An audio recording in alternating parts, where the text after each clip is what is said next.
Bueno, la clase pasada ya vimos cómo son las ecuaciones de Einstein, en particular son ecuaciones de segundo orden para la métrica y son ecuaciones no lineales. El hecho de ser ecuaciones no lineales es una diferencia importante respecto al electromagnetismo, por ejemplo.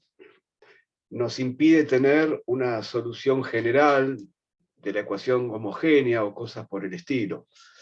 Entonces, habrá que ver caso por caso cómo encontramos soluciones a esas ecuaciones. Una primera forma de abordar esas ecuaciones es la que vamos a ver hoy, que es la idea de, bueno, decir que simplemente si estamos en una situación de campo gravitatorio inercial débil, podemos escribir entonces la métrica, es decir, vamos a encontrar cartas en donde la métrica se puede escribir, lo habíamos visto en la clase pasada, como la métrica de Minkowski más una perturbación. Y entonces escribir las ecuaciones de Einstein linealizadas en esa perturbación, tirar los términos cuadráticos para arriba en esa perturbación, y entonces sí, tener un conjunto de ecuaciones lineales para la perturbación. Bueno, vamos a ver entonces qué es lo que queda cuando hacemos eso. Aquí tenemos entonces la forma que adopta la métrica de campo débil en las cartas convenientes, que son aquellas cartas donde esa forma sea la de la métrica de Minkowski, que es este primer término, más una perturbación cuyas componentes van a ser todas mucho menores que 1. Fíjense que si nosotros hemos encontrado una carta como esta, entonces si hacemos una transformación de Lorentz a partir de esa carta, nuevamente vamos a estar en una situación de este tipo, porque la métrica de Minkowski va a quedar en la misma forma ante la transformación de Lorentz, y bueno, la perturbación cambiará, pero seguirá correspondiendo a una perturbación, va a seguir valiendo esto que tenemos acá. Entonces, de lo que se trata ahora es de escribir las ecuaciones de Einstein en la aproximación lineal, para lo cual lo primero que vamos a hacer es linealizar el tensor de Ricci.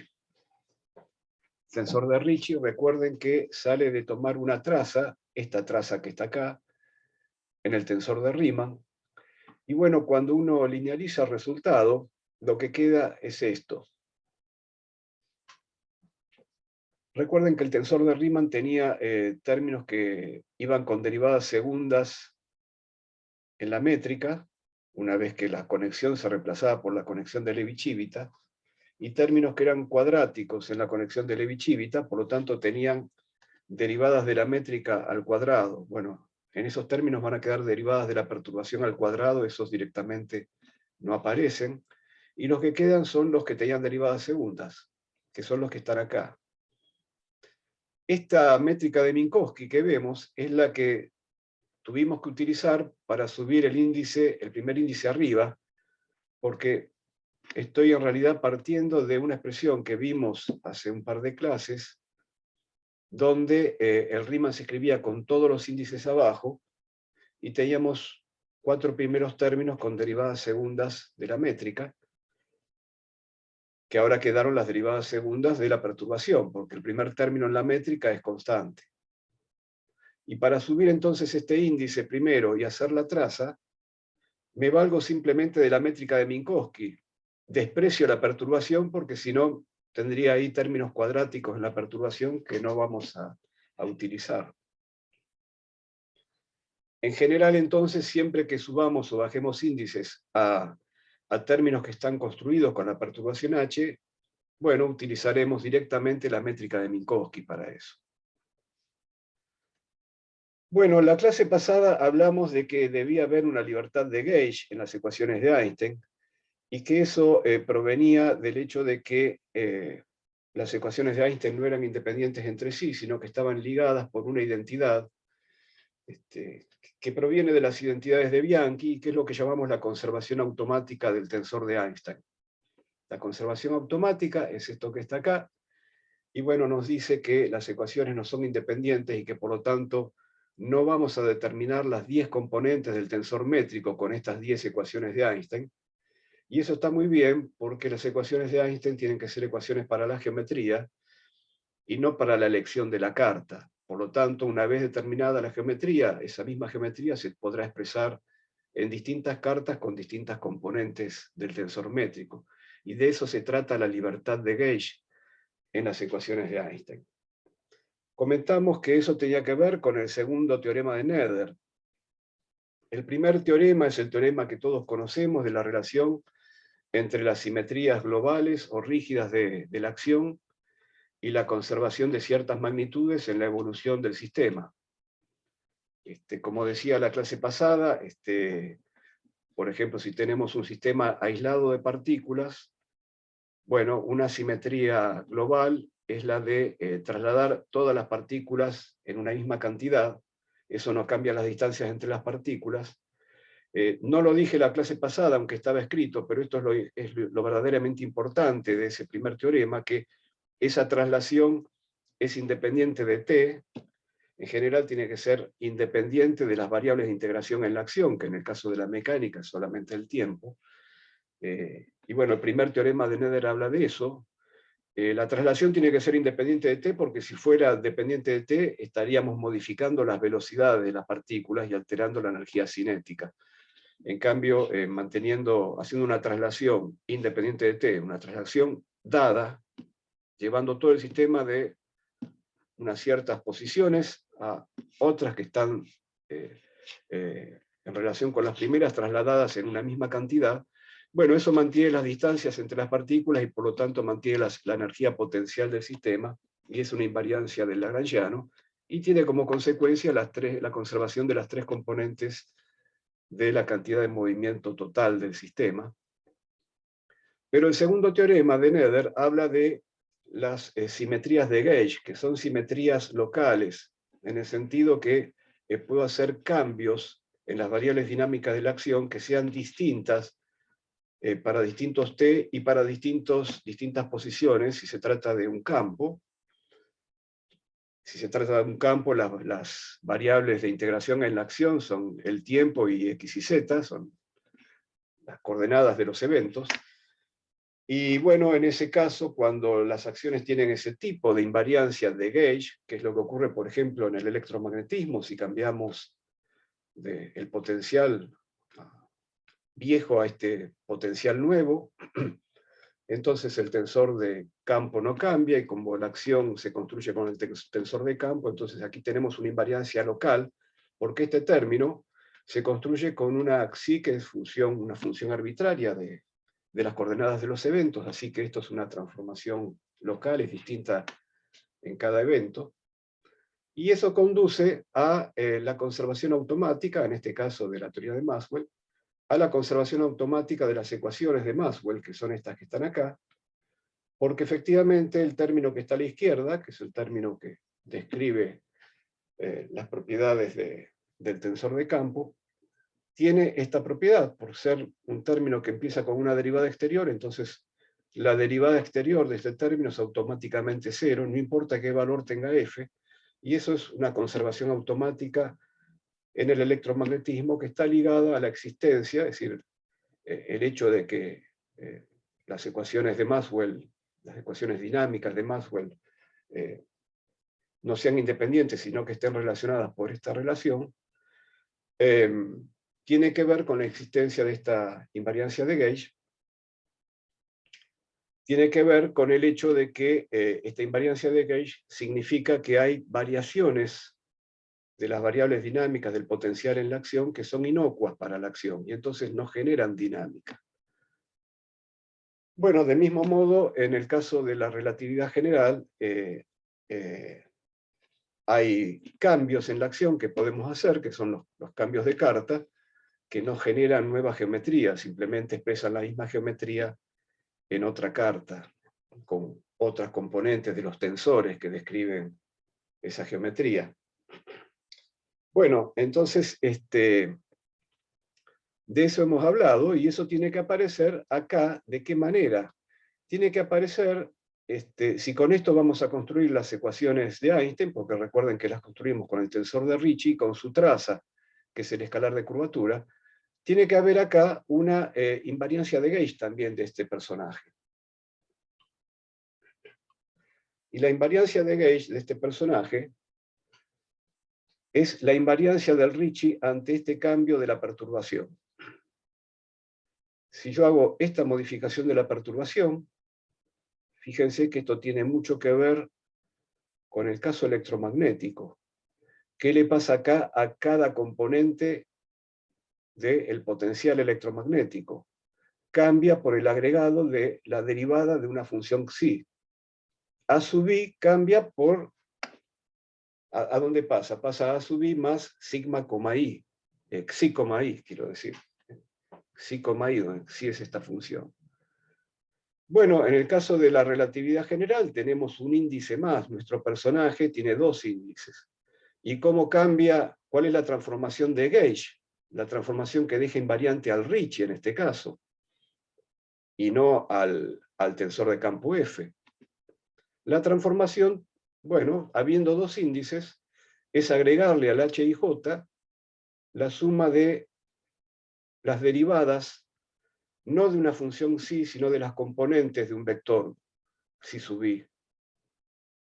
Y bueno, tenemos estos dos términos porque el objeto del que estamos hablando es un objeto simétrico. Bueno, ustedes pueden verificar que si reemplazan la perturbación H en el Ricci de esta manera, esto es, si reemplazan acá, todos esos términos que tienen derivadas de las xi sub i se van a cancelar y el Ricci va a quedar en el mismo valor. El Ricci tiene una invariancia de Gauge ante esta transformación de Gauge. Por cierto, como estamos pensando que H es una perturbación y que sus componentes tienen que ser mucho menores que 1, entonces estas derivadas también tendrán que ser mucho menores que 1 en la transformación de Gauge. En particular, esta transformación de Gauge, esta invariancia de Gauge que va a manifestar las ecuaciones de Einstein linealizadas, se pueden ver como el caso, digamos, el caso linealizado de una transformación de Gauge que vamos a ver en la última clase para el caso no lineal general de las ecuaciones de Einstein, no para este caso linealizado. La transformación de Gauge general es de este tipo. Si reemplazo el tensor métrico, un tensor métrico cualquiera, por el mismo tensor métrico más la derivada del i del tensor métrico respecto de un vector infinitesimal,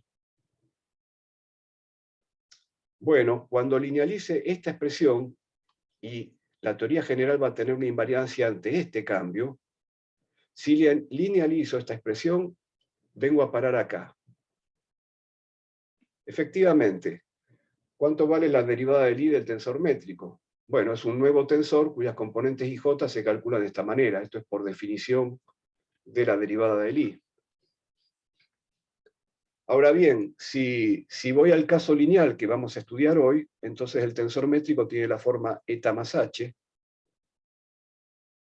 y entonces aquí en el primer término voy a tener derivadas de h. La derivada de eta vale 0. Como voy a tener derivadas de h, y como este xi lo estoy pensando infinitesimal, este término ya no corre. Y en los otros dos términos, como el xi es infinitesimal, o sus derivadas son infinitesimales, voy a reemplazar el tensor métrico directamente por la métrica de Minkowski. Así que en la aproximación lineal, esta transformación, que es realmente la simetría de la teoría general no linealizada, esta transformación deviene entonces en esto que está acá. Y como dijimos, en la aproximación lineal, el tensor métrico de Minkowski es el que se usa para bajarle y subíndice los índices de la perturbación. Entonces, esto que tenemos acá, lo escribo como xi sub j, i, y el segundo término como xi sub i, j. Y bueno, esto es precisamente lo que vemos aquí. Muy bien, entonces, habiendo entendido que hay una invariancia, hay una invariancia de gauge, que en el caso linealizado se expresa de la manera que estamos diciendo, todavía tenemos una vuelta de tuerca más para esto que estamos viendo, y es que, ¿qué tiene que ver esto con los cambios de carta? Porque al final tanto hablamos de que la libertad de gauge en relatividad general tenía que ver con la libertad de elegir una carta. ¿Dónde están los cambios de carta? Bueno, veamos que esto mismo también se puede pensar como la consecuencia de un cambio de carta de este tipo. Vamos a ver. Si yo tengo un tensor métrico de componentes G y J, entonces la máquina lineal, el objeto geométrico, se escribe de esta manera. Si yo hago este cambio de carta, entonces cambia la base coordenada del espacio cotangente. ¿Y cómo cambia? Bueno, directamente reemplazo aquí adentro el XY por lo que dice acá y el XJ por lo mismo, cambiando Y por J. Bueno, los términos cuadráticos en sí los voy a tirar y me voy a quedar solamente con los términos lineales. Entonces tengo un primer término que es el mismo que tenía al comienzo, y después tengo dos términos más, uno que viene con el xi de este lado y otro que viene con el xi del otro lado. Son estos dos. Ahora bien, este diferencial de los xi sub i lo puedo desarrollar en la misma base coordenada, derivando los xi sub i y multiplicando por el diferencial de la coordenada respecto de la cual derivo. Entonces lo voy a escribir así, este primer término, bueno, el que vemos aquí en primer lugar es este que está acá, G y J, donde ya saqué como factor común de XY de XJ. El segundo término, al índice mudo, y lo llamo K. Me queda GKJ, y entonces voy a tener las derivadas de Xi supra K, I por diferencial XY, que saco afuera, que viene acá acompañando al diferencial XJ. Me quedó este término. Lo mismo con el segundo término que está acá. Y bueno, en este GKJ directamente, como está acompañado por algo que es pequeño, reemplazo la métrica de Minkowski, que da eta KJ. Y eta KJ lo uso para bajarle el índice a Xi supra K y convertirlo en Xi sub K. Y entonces, bueno, esta métrica de la cual partí es mi eta IJ más HIJ. Y entonces este cambio de coordenada lo que hizo es que el HIJ se transformara en HIJ, que tengo en este primer término, más el agregado de dos términos, que los leo acá, es decir, tengo esta transformación para HIJ. Por lo tanto, esta que era la transformación de gauge, la que dejaba invariante el tensor de Ricci, la puedo pensar también como la consecuencia de haber hecho este cambio de coordenadas. Bueno, entonces, habiendo una invariancia de gauge, lo que me conviene, como sabemos, es fijar el gauge para que las ecuaciones queden lo más sencillas posibles. En particular, para que el Ricci quede lo más sencillo posible. Y entonces aquí, al igual que ocurre con la teoría electromagnética, el gauge que hace mejor ese trabajo de simplificar las expresiones es el que llamamos el gauge de Lorentz. Como ven acá estoy escribiendo Lorentz sin la T, y esto no es un error, porque el Lorentz del gauge de Lorentz no es el mismo Lorentz de las transformaciones de Lorentz.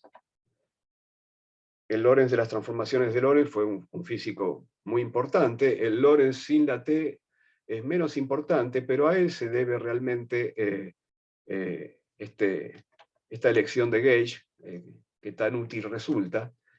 Y en la mayoría de los libros se usa el gauge de Lorentz escrito con la T, y solo últimamente se está haciendo este reconocimiento histórico en los textos más modernos al verdadero Lorentz de esta cuestión, ¿no?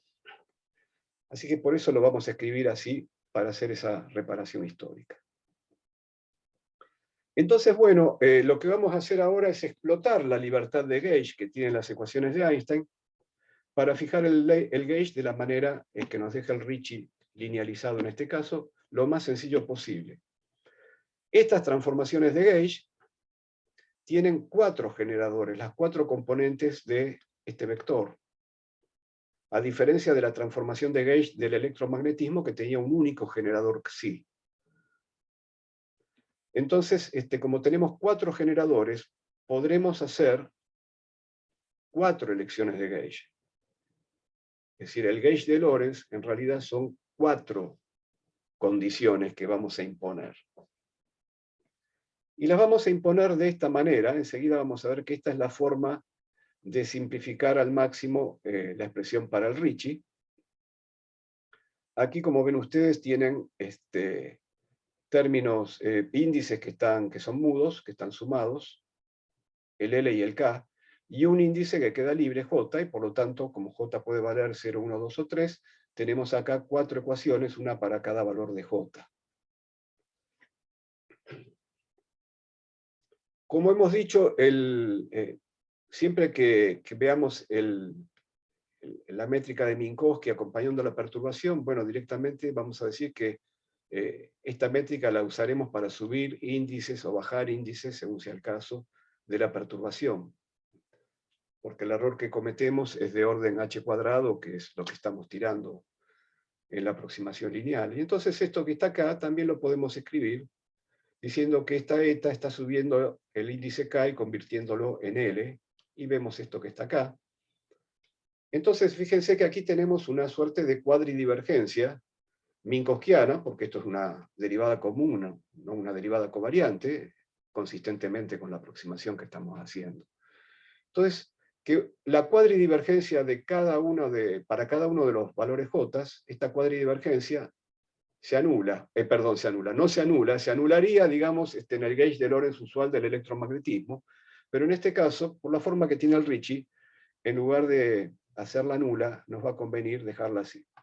Del otro lado, del gauge de Lorentz, hemos también usado eta KL para subir, o para contraer índices, y entonces podemos pensar que eta KL subió K y lo convirtió en L, como dijimos del otro lado, y entonces queda H, L arriba, L abajo, eso es la traza de H, y entonces queda la traza de H derivada J. Y este entonces es el gauge de Lorentz de las ecuaciones de Einstein linealizadas. Bueno, vamos a ver qué pasa cuando venimos con este gauge de Lorentz a la forma que escribimos antes para el tensor de Ricci. Esto era el tensor de Ricci linealizado. ¿Y qué tenemos ahora? Tenemos eta KL, fíjense, eta KL, H y L, KJ. Esa es la estructura que tenemos acá.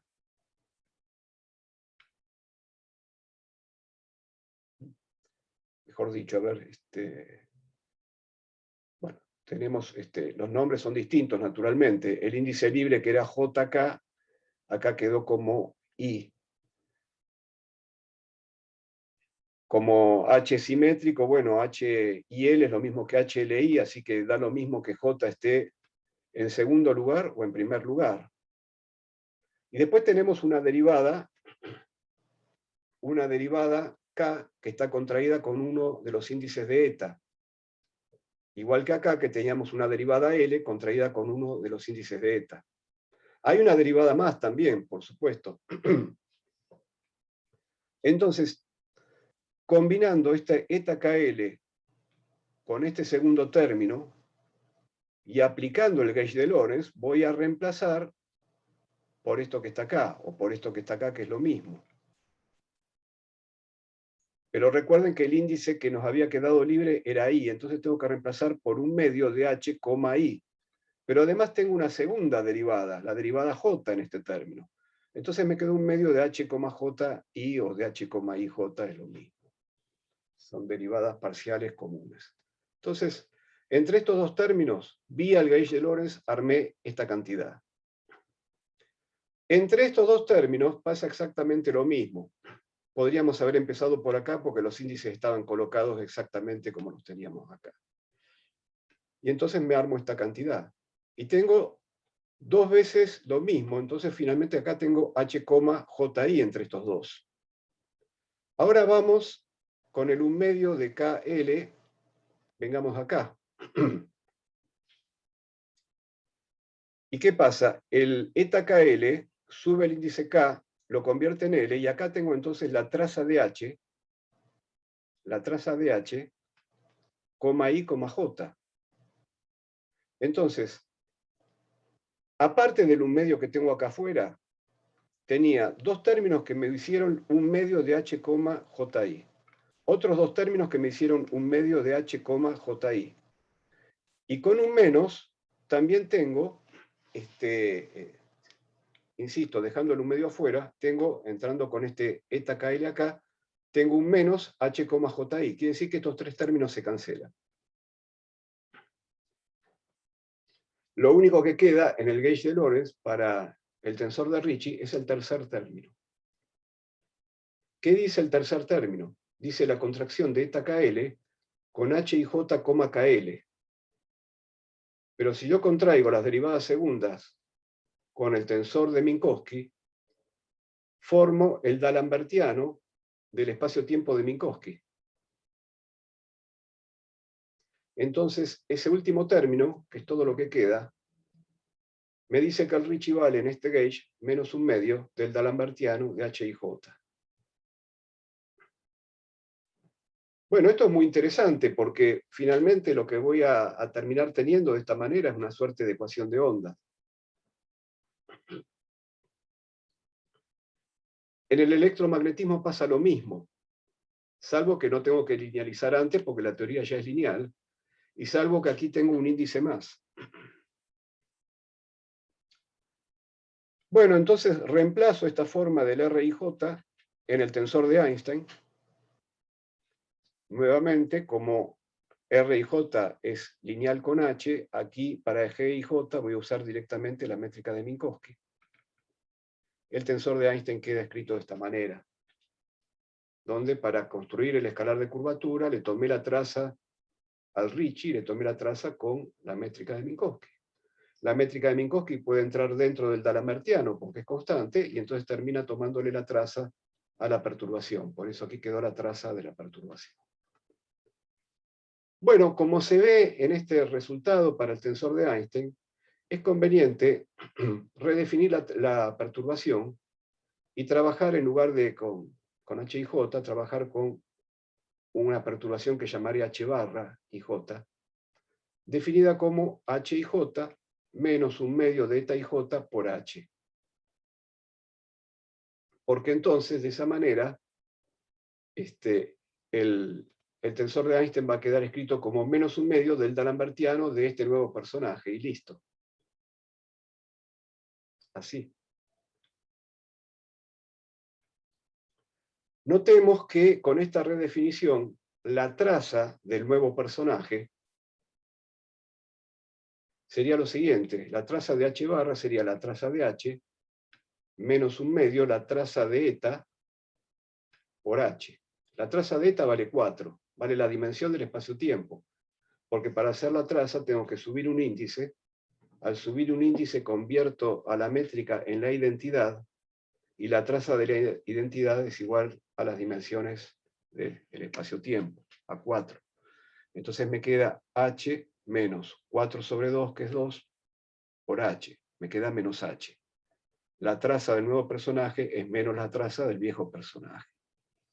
Esto me dice que yo puedo despejar de aquí H y J, pasando este término para allá y reemplazando H por menos H.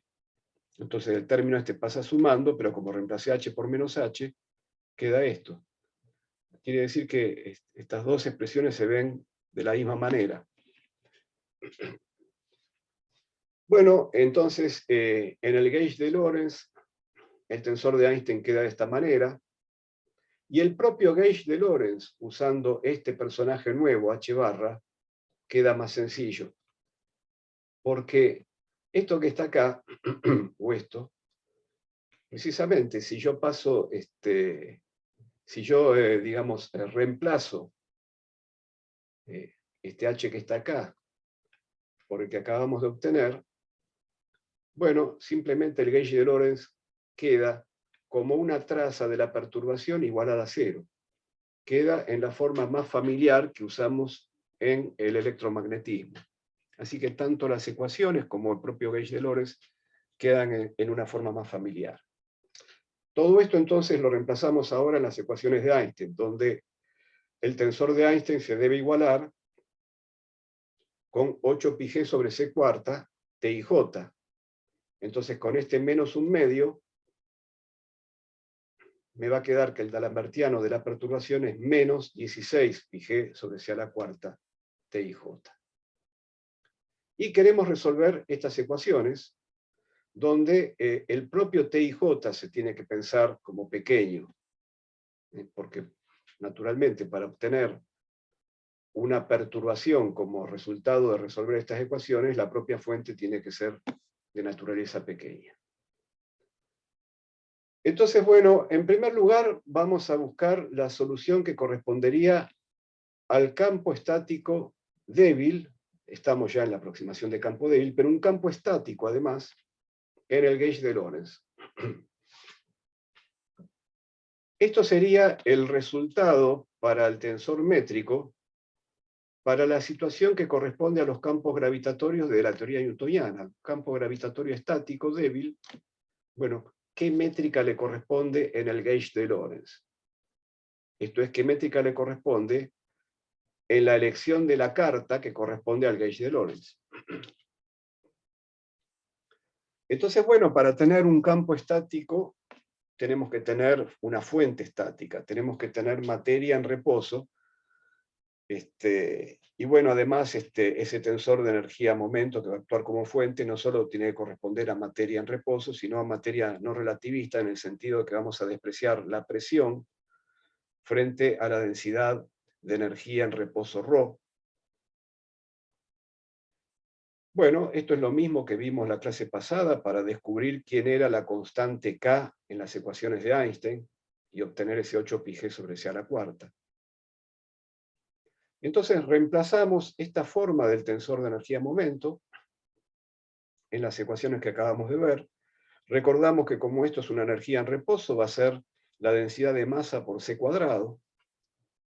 Y como el campo que estamos buscando, la solución que estamos buscando es estática, este d'Alembertiano, que tiene una derivada segunda respecto del tiempo, bueno, ese término directamente no juega porque estoy buscando una solución independiente del tiempo.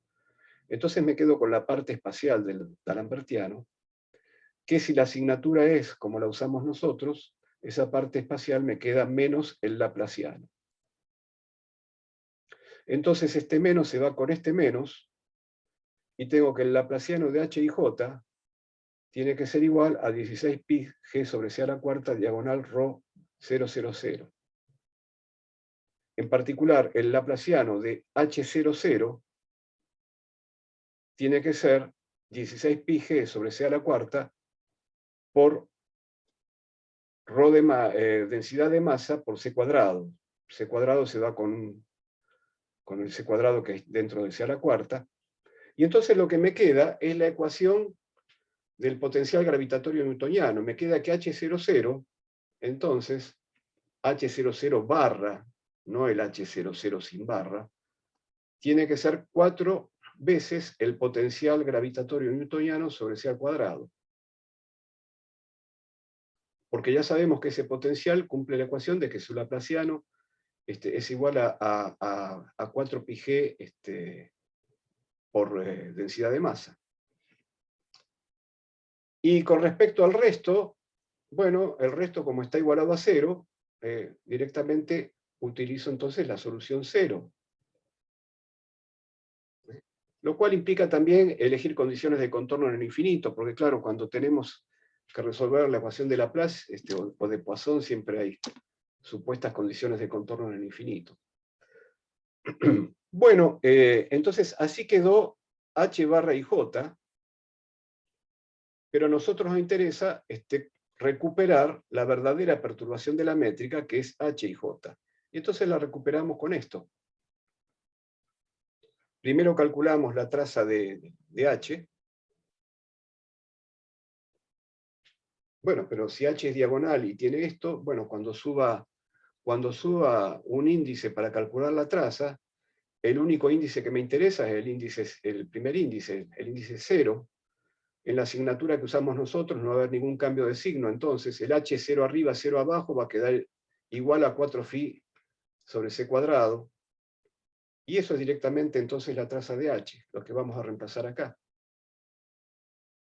Entonces esa traza de H está multiplicada por la diagonal 1 menos 1 menos 1 menos 1, que va a aportarnos entonces a H y J componentes espaciales, no solo componente temporal. Entonces, hecha la cuenta, el H y J, la perturbación de la métrica de Minkowski, es diagonal y tiene todos sus términos, sus componentes iguales, cuando los dos índices están abajo. Y bueno, con esto reemplazo en el tensor métrico, que era la métrica de Minkowski más H y J.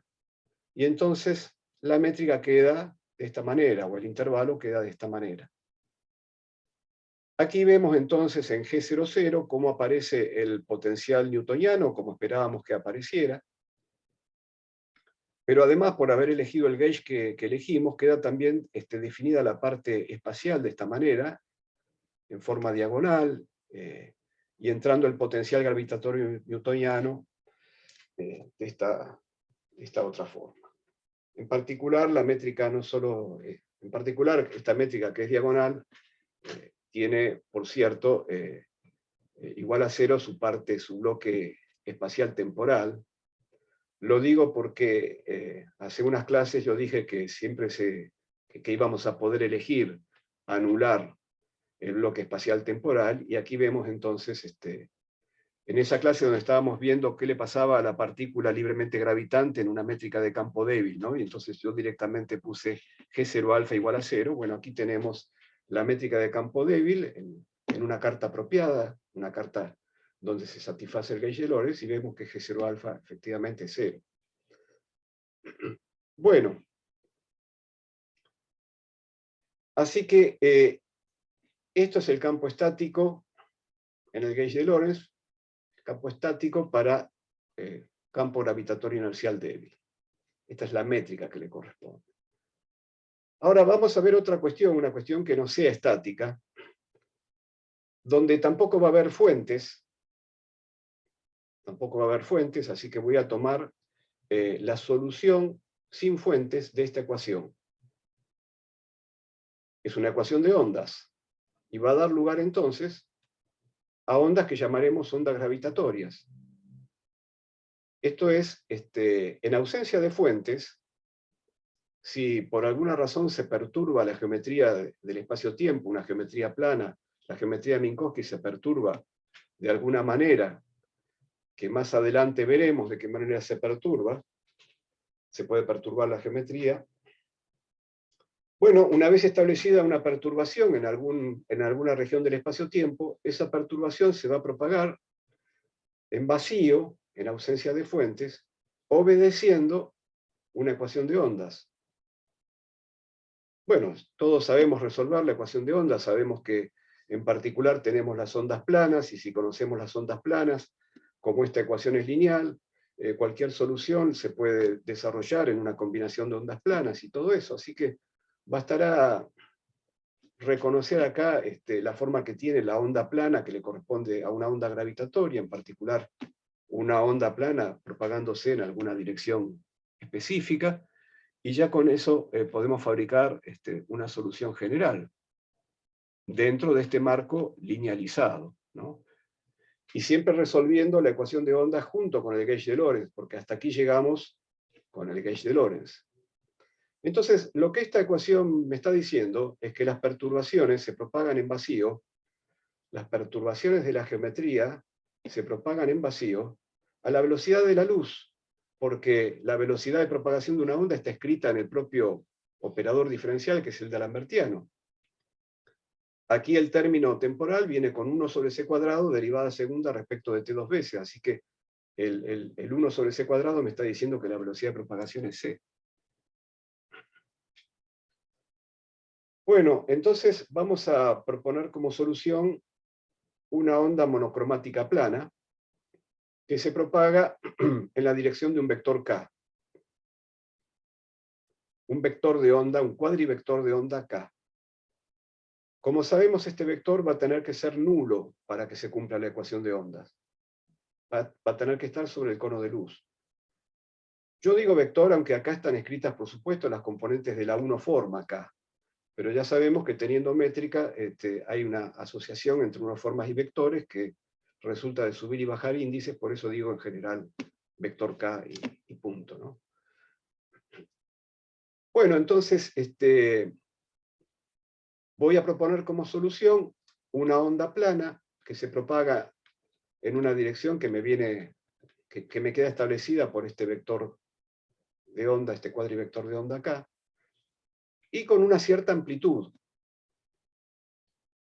Claro, como tengo 10 personajes, porque este tensor es simétrico, aquí también voy a poner 10 personajes. Este tensor de polarización, que así se llama, es una matriz simétrica de 4×4, formado por componentes constantes, porque la dependencia en las coordenadas, para cumplir con la ecuación de ondas, es la que tenemos acá.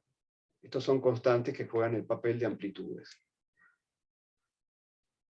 Entonces, muy bien, ya sabemos que este personaje seguro que cumple esta ecuación, entendiendo que este cuadrivector es nulo, que está sobre el cono de luz, que está sobre el cono de luz de la métrica de Minkowski, que está actuando como background acá, como métrica de fondo en donde vive esta perturbación. Además tenemos que cumplir con el gauge de Lorentz, que era esto. Entonces, bueno, tengo que tomar la derivada de la perturbación, eso me hace bajar las componentes del cuadrivector de onda. Lo mismo con la traza, tengo que tracear, pero tracear esto es tracear el tensor de polarización. Derivar, me bajan componentes del vector de onda. Y finalmente, como la exponencial va a quedar de un lado y del otro, la simplifico. Y entonces lo que queda es esta relación entre las componentes del tensor de polarización y las componentes del vector de onda.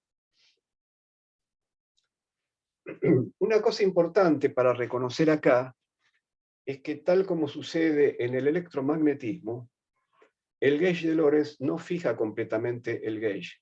Existen todavía transformaciones de gauge que puedo realizar sin alterar el gauge de Lorentz.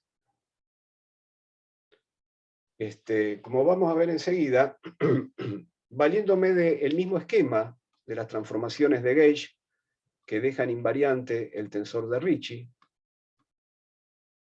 valiéndome todavía de, ¿dónde estaba?, de este esquema, puedo hacer algunas transformaciones de gauge donde, claro, el generador ya no va a ser arbitrario, pero me queda todavía cierta libertad de gauge que me permite hacer todavía cambios de cartas sin modificar el gauge de Lorentz.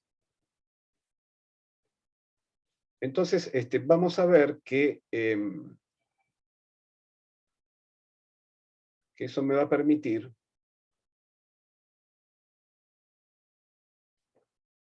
agregar ciertas condiciones sobre el tensor de polarización, además de las 4 condiciones que salen del gauge de Lorentz y que tenemos acá. Voy a poder imponer finalmente 4 condiciones, las que tengo acá, más otras 4 más que vienen de esa libertad de gauge remanente que tenemos.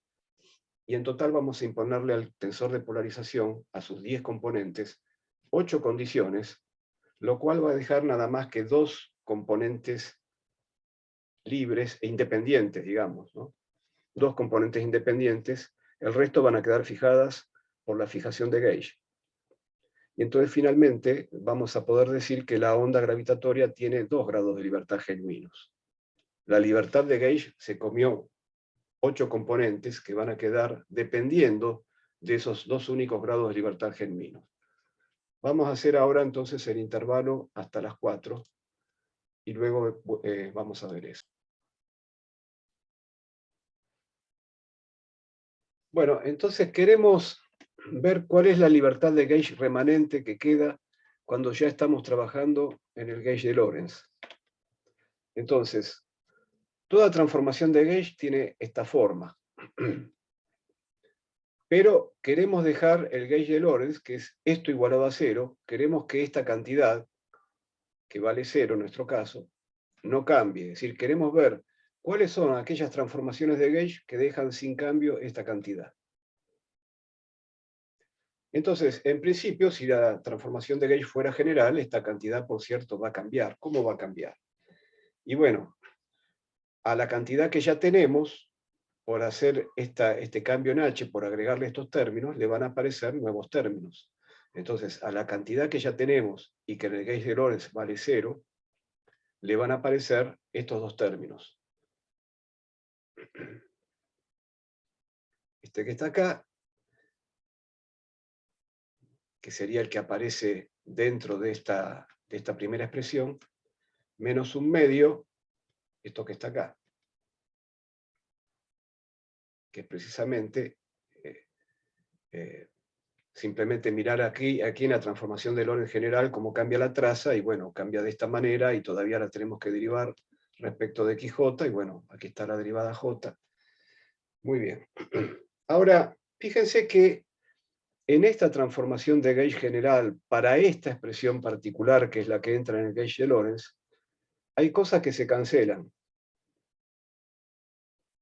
Aquí tenemos eta KL sigma K, J. Y aquí tenemos eta KL sigma K, L, y lo mismo, pero digamos, la expresión esta está simetrizada. Es decir, esta cantidad que está acá es precisamente la que... Perdón, acá me falta todavía mirar este coma L que está acá. Lo que tengo en el primero de estos dos términos que se van a cancelar entre sí es eta KL, sigma, si sub K, J, L, es decir, JL, o LJ, que es lo mismo, porque son derivadas parciales comunes, y entonces conmutan. Entonces aquí tengo un sigma KL, eta KL, si sub K, LJ. Y aquí tengo lo mismo, porque tengo xi sub K, L, J. Tengo un menos, pero tengo un medio, pero como tengo dos términos que van a valer lo mismo, porque está, digamos, contraído con eta KL, que es simétrico, entonces tengo dos veces lo mismo. Entonces, este eta KL, xi K, JL, se cancela con estos dos términos. Y entonces queda que la cantidad que entra en el gauge de Lorentz, ante una transformación de gauge general, cambia de esta manera. Por lo tanto, si yo uso como generador de la transformación de gauge general un generador que cumpla con la ecuación de D'Alembert, eso me va a asegurar que si partí del gauge de Lorentz, voy a seguir en el gauge de Lorentz. Porque si partí de que esta cantidad vale 0, esta cantidad va a seguir valiendo 0. Porque era 0 acá, porque se cancelaron términos, y porque el único término que me quedó, que era este, lo voy a cancelar también, eligiendo el generador de manera apropiada. Entonces, si estoy trabajando en el gauge de Lorentz, todavía tengo una libertad de gauge remanente. Aquellas transformaciones de gauge que se generan con generadores que cumplen con la ecuación de D'Alembert. Esa es la libertad de gauge remanente. Y es una libertad de gauge que, como dijimos antes del intervalo, vamos a explotar para imponerle más condiciones al tensor de polarización, para fijar completamente el gauge en el tensor de polarización. Es lo mismo que pasa en electromagnetismo. En electromagnetismo uno toma el gauge de Lorentz, que es la cuadridivergencia del potencial, igual a 0, pero todavía, como queda libertad de gauge remanente, puede elegir anular la componente 0 del cuadripotencial, en cuyo caso vamos a parar que de la cuadridivergencia vamos a parar a la divergencia espacial, y la divergencia espacial aplicada sobre un potencial que tiene la forma de una onda plana es simplemente el producto escalar entre el vector de onda y el vector potencial. Y entonces termina dando que ese producto escalar es cero, por lo tanto el potencial es transversal. Y así llegamos entonces a que el potencial es transversal. Bueno, es lo mismo que vamos a hacer acá. Para fijar ideas vamos a tomar entonces una onda que se propague en la dirección X. Entonces la onda ahora queda escrita de esta manera, esto es, el vector de onda, en este caso va a tener solo dos componentes distintas de cero, la componente X, que me da la dirección de propagación, y la componente temporal, que me garantiza que este cuadrivector sea nulo, esté sobre el cono de luz. Y entonces digo, bueno, para terminar de fijar el gauge, me voy a elegir 4 generadores que cumplan con la ecuación de D'Alembert. Y los voy a elegir de esta manera. Está claro que estos generadores cumplen con la ecuación de D'Alembert, porque cualquier exponencial de este tipo cumple con la ecuación de D'Alembert. Y acá estoy entonces introduciendo 4 coeficientes, estas constantes tita mayúscula, sub j, 4 coeficientes nuevos que los voy a usar, que son la libertad de gauge que voy a usar para cancelarle componentes al tensor de polarización. Entonces, estas 4 constantes que dispongo, que son libres de ser elegidas, cuya elección representan una fijación de gauge, están escritas así, divididas por IK, simplemente porque como en la transformación de gauge entran las derivadas de los generadores, entonces las derivadas hacen bajar un IK y se cancelan. Bueno, entonces como decíamos, teníamos 4 condiciones sobre el tensor de polarización que provenían de hacerle cumplir el gauge de Lorentz. Pero ahora tengo una libertad de gauge remanente que se expresa en estos personajes, y entonces le voy a aplicar esta transformación de gauge a un tensor de Lorentz, a un tensor de polarización que ya está cumpliendo con el gauge de Lorentz y que no va a dejar de cumplir con el gauge de Lorentz por aplicarle esta transformación de gauge remanente. Si le aplico esta transformación, es decir, si uso nuevamente, disculpen las idas y vueltas, si uso nuevamente esta transformación, pero ahora con estos generadores, entonces lo que le va a pasar al tensor de polarización es que le van a aparecer estas transformaciones.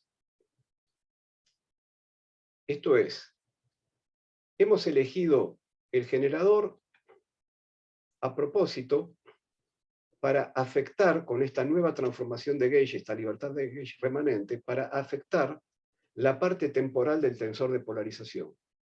Cuando le aplico esa transformación de gauge de la libertad de gauge remanente, las únicas componentes del tensor de polarización que cambian, esto es un ejercicio, son aquellas componentes que están en el bloque temporal, y cambian de esta manera.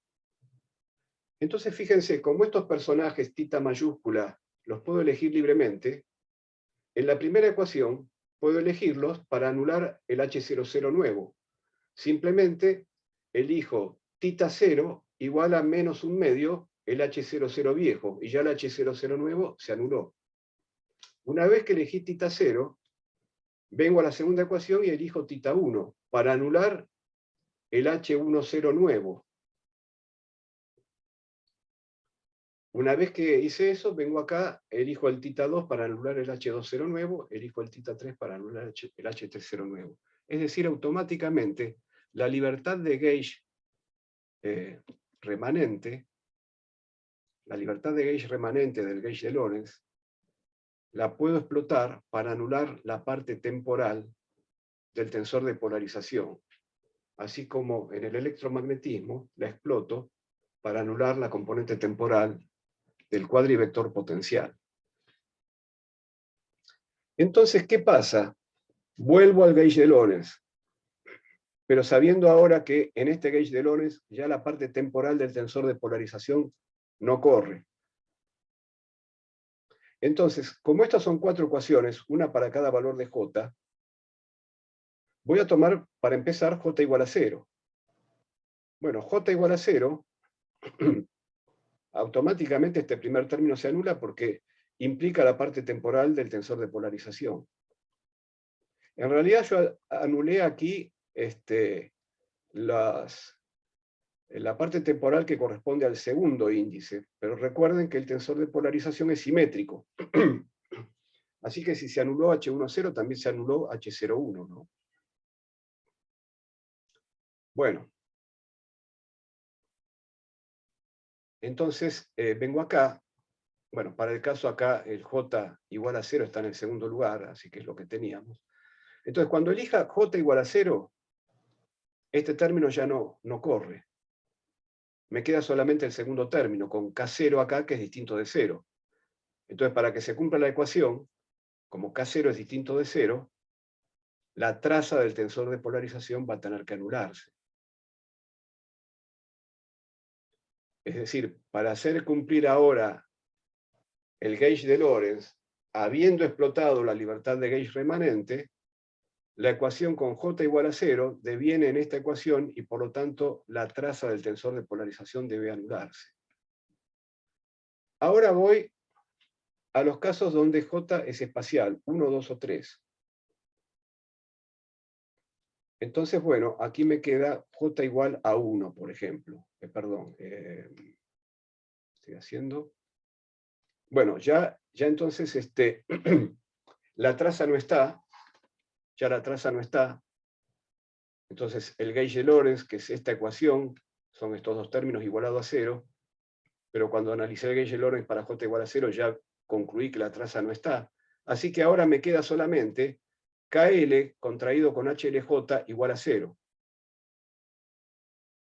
Ahora, el único K que me va a dar una ecuación significativa es K1, porque K solo tiene dos componentes, la 0 y la 1. Si pongo acá K0, acá L queda 0 y ya sé que H0 cualquier cosa es 0. Y entonces me queda solamente la posibilidad de que L sea 1, que corresponda a la coordenada X.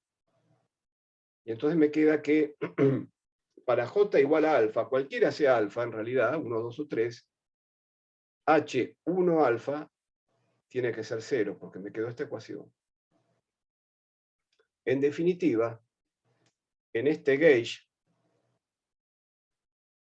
se anulan la traza del tensor de polarización y la parte que tiene que ver con la dirección de propagación, porque uno acá representa la coordenada X y dijimos, para fijar ideas, tomemos una perturbación que se propague en X. Entonces, vía la libertad de gauge, hemos podido congelar en este tensor de polarización, fijando el gauge, su traza la hemos congelado a 0, y su parte, la parte que le corresponde a la dirección de propagación, y la parte temporal.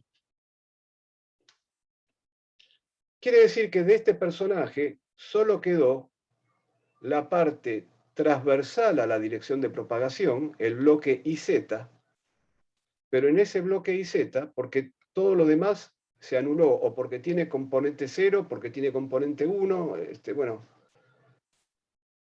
Pero todavía este bloque transversal a la dirección de propagación tiene que tener traza 0. Tiene que tener traza 0. Entonces, ¿a qué nos llevó la posibilidad de fijar el gauge? Una vez que fijamos todo lo que podía fijarse, explotando la libertad de gauge, nos han quedado de este personaje que es el tensor de polarización y que expresa los grados de libertad genuinos que tiene la onda plana en este caso, nos han quedado solo dos componentes libres. ¿Por qué? Porque esta componente, que es la componente HYY, tiene que ser igual a menos la componente HZZ para que la traza se anule. Entonces están ligadas estas dos. Y esta componente, que es la componente HYZ, tiene que ser igual a la componente HZY porque el tensor de polarización es simétrico. Entonces quedan dos componentes independientes nada más, expresadas en esto que llamamos H más y HX. Esto es, en este gauge, que se llama el gauge TT, por transverse traceless, la única, la forma que adquiere el tensor de polarización en este gauge es esta que está acá.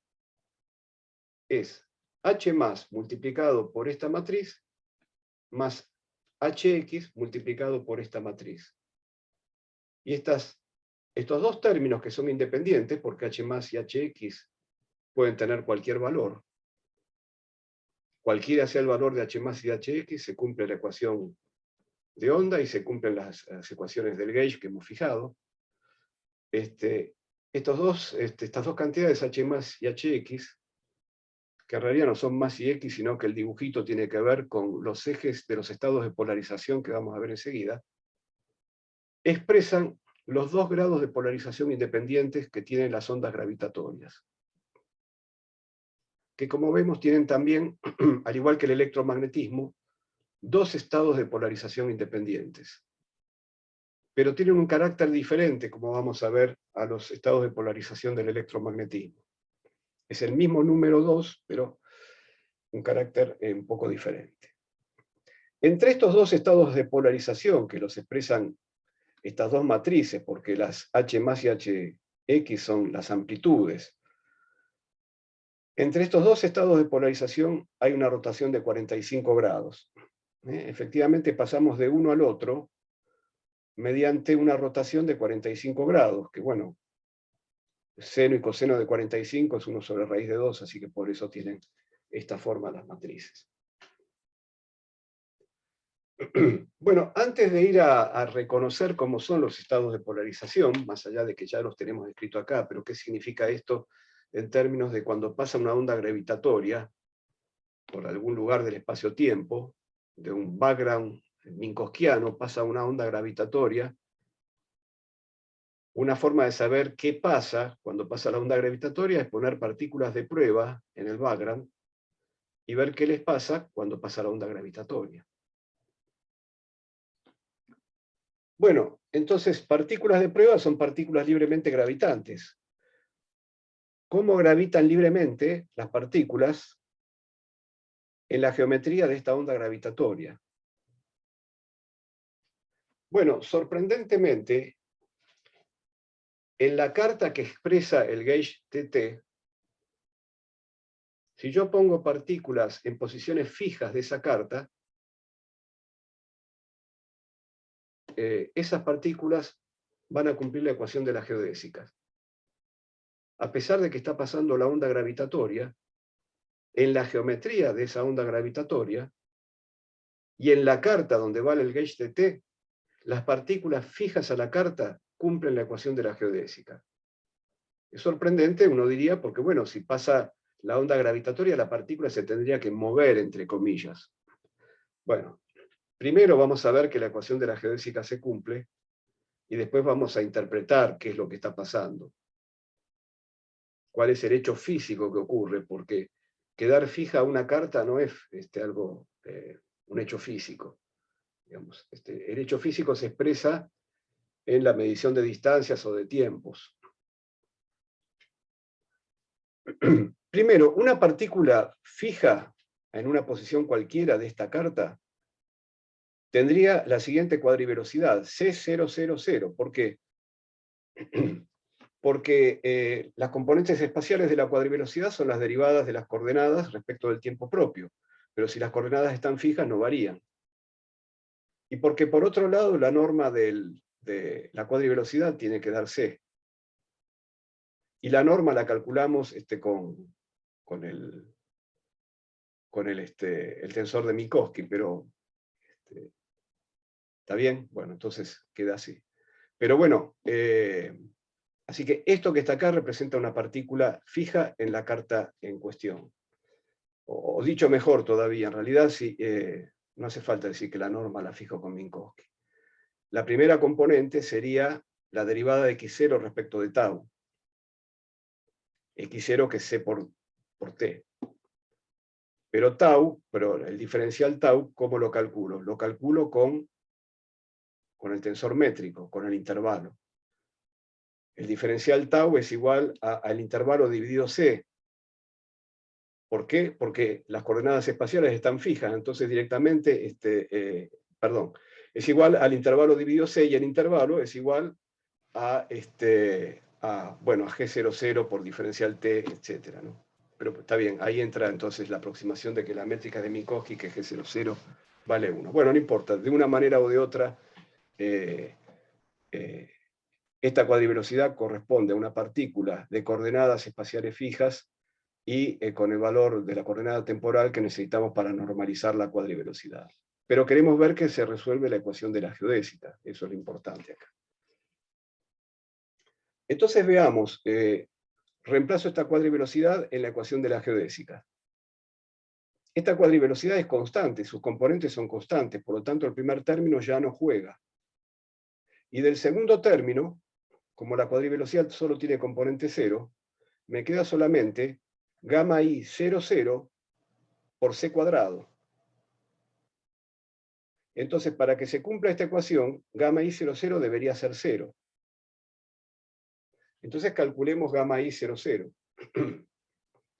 Gamma i 00, bueno, como ya dijimos, como estoy haciendo la aproximación lineal, esta métrica que tendría que ir acá, la reemplazo directamente por la métrica de Minkowski. Y bueno, en el resto tengo las derivadas de la métrica, pero las derivadas de la métrica son las derivadas de la perturbación. Y como estos dos índices valen 0, coloco los ceros donde correspondan. ¿Y qué ocurre? H0L es 0, porque en el tensor de polarización todo lo que sea parte temporal se va. Lo mismo con HL0. Y lo mismo con H00. Cada uno de estos tres términos, en el gauge TT, es 0 por separado. Por lo tanto, es cierto que gamma 100 vale 0 y que esta ecuación se cumple con esta cuadrivelocidad. Entonces hemos concluido que efectivamente, en esta geometría de la onda gravitatoria plana, las partículas que están en posiciones fijas de la carta que corresponde al gauge TT son partículas libremente gravitantes. Cumplen con la ecuación de la geodésica. Ahora, esto no quiere decir que el paso de la onda no haga nada, no tenga consecuencias físicas. Porque el hecho de que las partículas estén en posiciones fijas no quiere decir que la distancia entre las partículas, por ejemplo, no se vea alterada. Porque la distancia se calcula con la métrica. Y aunque las posiciones sean fijas, si la métrica está cambiando, entonces la distancia va a estar cambiando.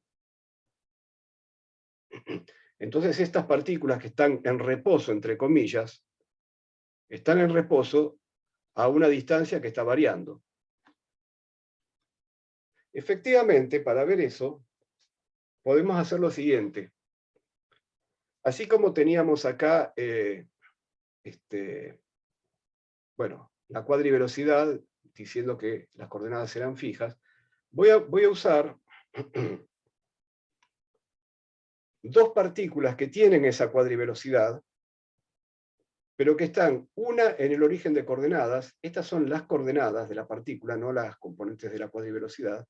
Es decir, son las coordenadas que corresponden a las líneas de universo. Entonces, como esta partícula está en el origen de coordenadas, está en x igual 0, y igual 0, z igual a 0. Y entonces lo que tengo que poner acá es x0, que es c por t, que cuando derive me va a dar el c, etcétera, etcétera, de la cuadrivelocidad.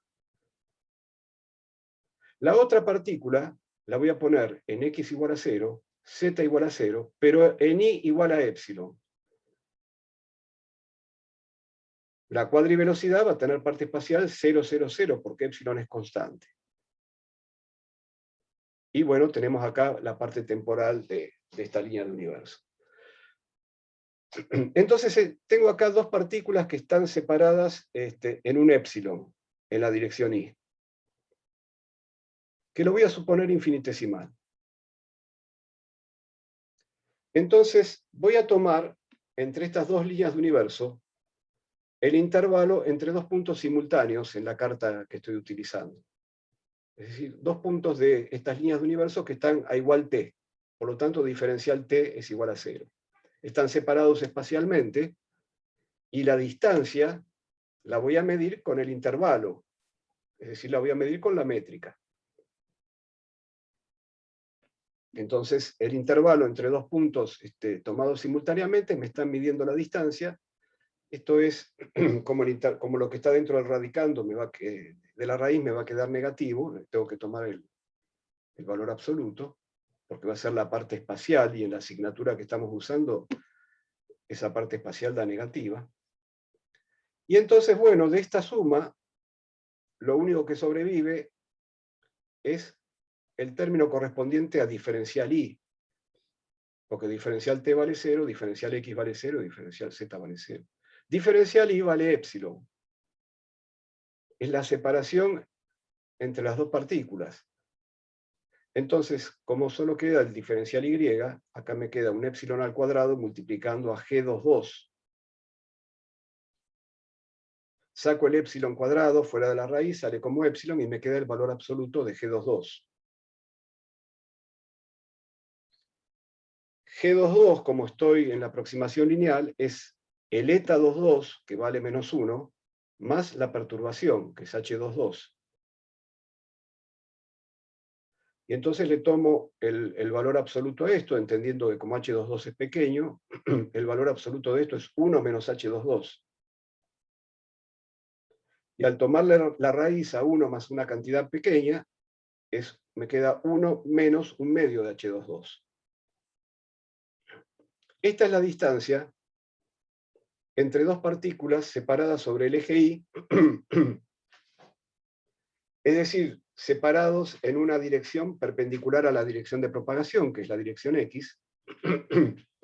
Y como vemos, esta distancia va a estar oscilando porque H22 es sinusoidal. Es la parte real de un exponencial, ¿no es cierto? Va a tener una oscilación sinusoidal. Vamos a estar parados en x igual a 0 porque las partículas ambas están en x igual a 0. Entonces, cuando reemplace H22 acá, tomando, por ejemplo, la polarización más, puedo elegir la otra, pero no importa, esta es la amplitud de la onda nada más. Me voy a parar en x igual a 0, que es donde están las partículas, pero voy a ver que la distancia entre las partículas está oscilando en el tiempo. Ese es el efecto físico del paso de la onda. No que las partículas estén fijas en la carta, porque eso es nada más que eso ocurre en esta carta y no ocurriría en otra carta. Entonces, ¿cómo detecto el significado físico de la presencia de una onda gravitatoria? Tomando un invariante, en este caso la distancia entre dos partículas de prueba libremente gravitantes. Y veo entonces que la distancia está oscilando.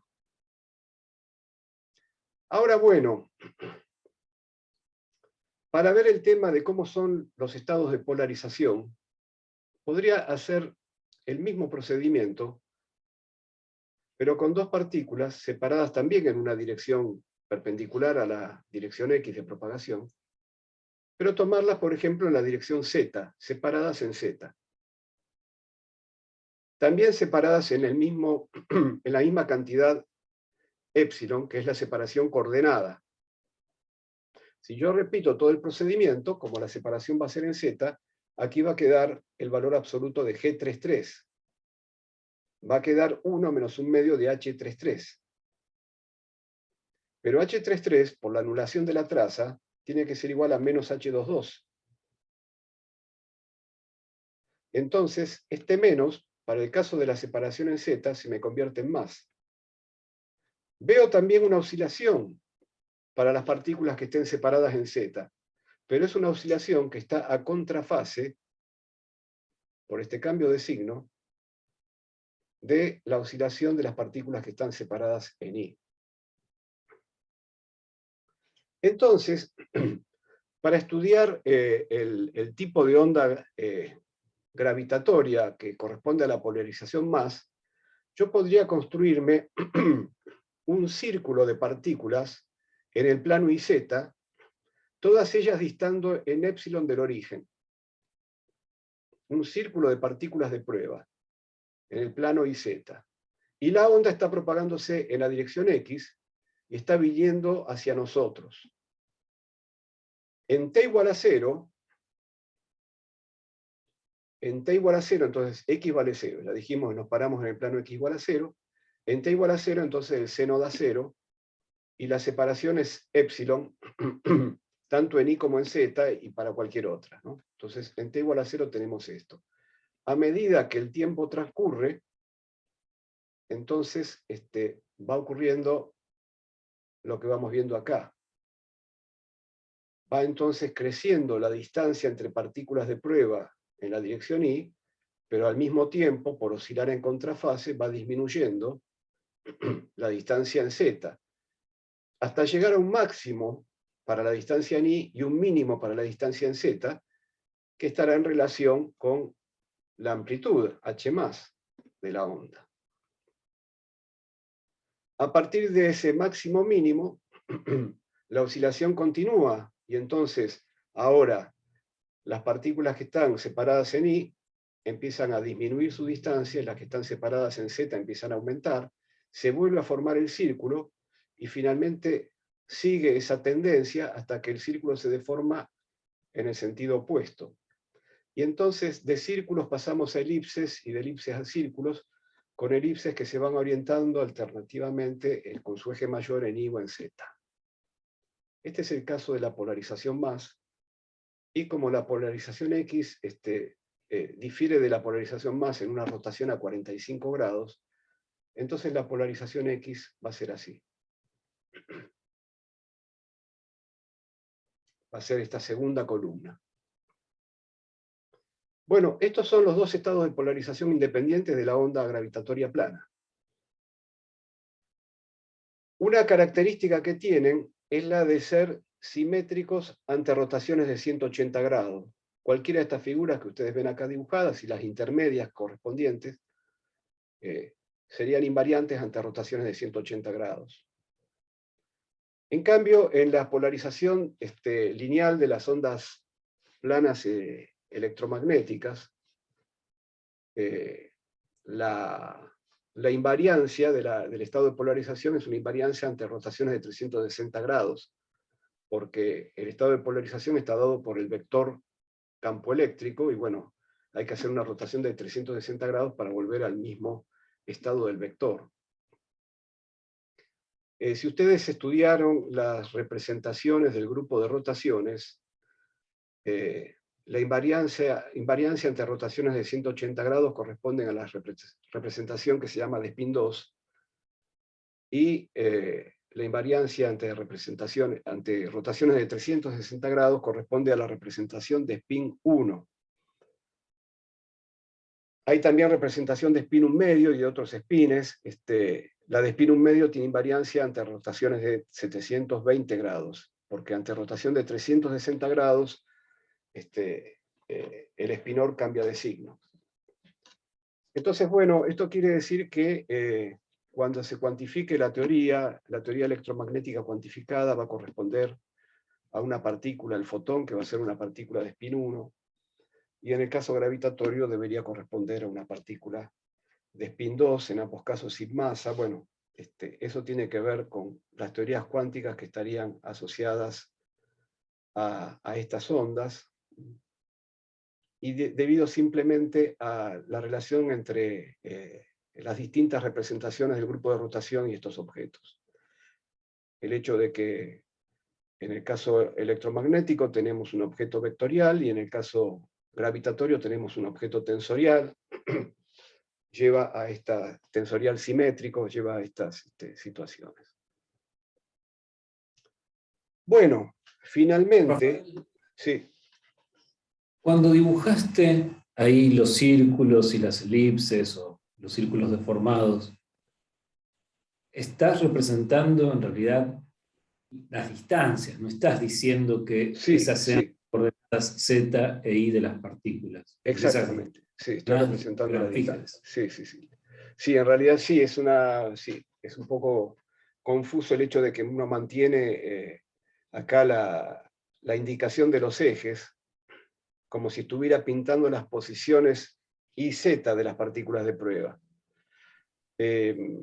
No sé, mantengo acá en la figura los ejes simplemente para saber en qué dirección están aumentando o disminuyendo las distancias entre las partículas de prueba.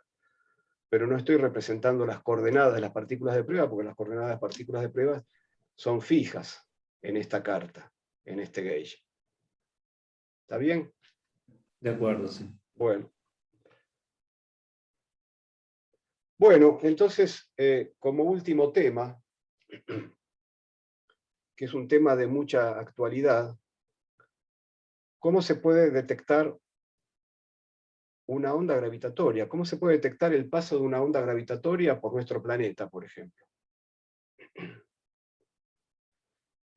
Bueno, una forma de detectarla es con detectores de tipo interferométricos. Ustedes seguramente conocen el diseño de un interferómetro de Michelson. Lo que vamos a ver acá es un diseño de ese tipo. Así que déjenme primero mostrar cuáles serían las ideas básicas. Tengo una onda gravitatoria que se está propagando en X, como lo que habíamos propuesto. Y bueno, sobre el eje Y voy a colocar un espejo en alguna posición que quedará fija, porque el espejo va a estar ahí como si fuera una partícula de prueba. Entonces, en la coordenada Y, donde lo ponga, ahí va a quedar, independientemente de que cambie la distancia al origen de coordenadas, donde habrá otra partícula de prueba, o en este caso lo que va a haber es un emisor receptor de un rayo de luz. Entonces en el origen hay un emisor receptor de un rayo de luz, entonces el rayo de luz viaja hasta el espejo y vuelve hasta el receptor. En la posición del receptor puedo medir cuánto tiempo transcurrió entre ese viaje de ida y vuelta. Y lo puedo comparar con el tiempo del viaje de ida y vuelta en la dirección Z, poniendo otro espejo en la dirección Z. Y entonces con este cambio de distancias a contrafase, va a haber una diferencia entre los tiempos de ida y vuelta del rayo que viaje en Y y del que viaja en Z. Y entonces si los hago interferir en el origen, voy a ver que las franjas de interferencia se van a estar desplazando. Ese es el fundamento del diseño del interferómetro de Michelson. Bueno, entonces vamos a ver, bueno, para hacer las cuentas que corresponden a este fenómeno y a esa diferencia de tiempos, vamos a usar que el rayo de luz tiene que viajar por una geodésica nula, como nos dicen los postulados de la relatividad general. Entonces, bueno, un rayo de luz viajando en la dirección Y tiene que tener intervalo cero, y por lo tanto tiene que cumplir con esta relación, donde G00 es 1 más H00, pero H00 por el gauge que estamos usando vale 0. Y G22 es lo que dijimos antes, es menos 1 más H22. Entonces, mientras el rayo de luz está viajando, se observa esta relación entre el desplazamiento coordenado t y el desplazamiento coordenado y, donde esto que está acá es una función del tiempo y de x, pero yo acá estoy parado en un x fijo, en x igual a 0. Bueno, así lo van a ver en general en los textos, pero yo les voy a dejar este ejercicio, por lo menos para hacerlos pensar un poco, que dice lo siguiente: en realidad no basta con que el intervalo se anule para estar seguros de que estoy sobre una geodésica. Para estar seguro de que estoy sobre una geodésica nula, no solo tengo que verificar que el intervalo sea nulo, y que la geodésica sea efectivamente nula, sino que sea geodésica, que se cumpla la ecuación de la geodésica. Y entonces les dejo como ejercicio analizar si en la geometría de la onda plana que estamos analizando verdaderamente un viaje de ida y vuelta exclusivamente sobre el eje Y es una geodésica. Lo que van a tener que analizar es si acaso no va a ser necesario que el rayo de luz tenga también una componente X en su movimiento, para amoldarse a la geometría de la onda gravitatoria y dar sí una geodésica. Y entonces la idea es que vean eso y que vean que ese desplazamiento en X solo va a afectar la relación que obtuvimos acá al orden siguiente en el desarrollo perturbativo que estamos considerando. Así que al orden lineal que estamos considerando, esta ecuación que está acá es suficiente para lo que queremos saber. Entonces, bueno, como decimos, queremos mostrar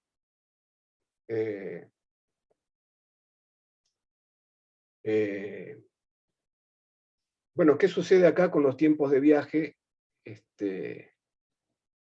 ¿Y qué sucede en particular? Porque aquí también va a haber un efecto sobre la frecuencia de la luz, la frecuencia emitida y la frecuencia recibida.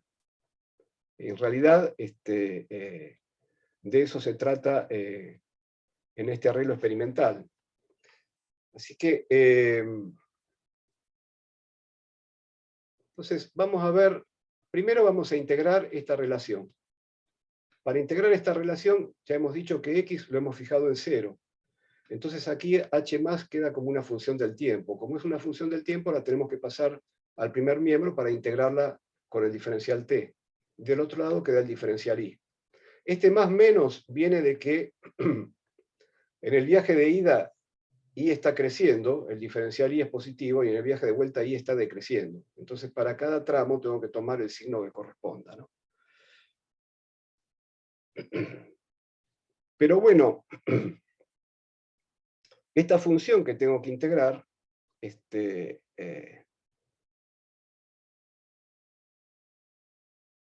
bueno,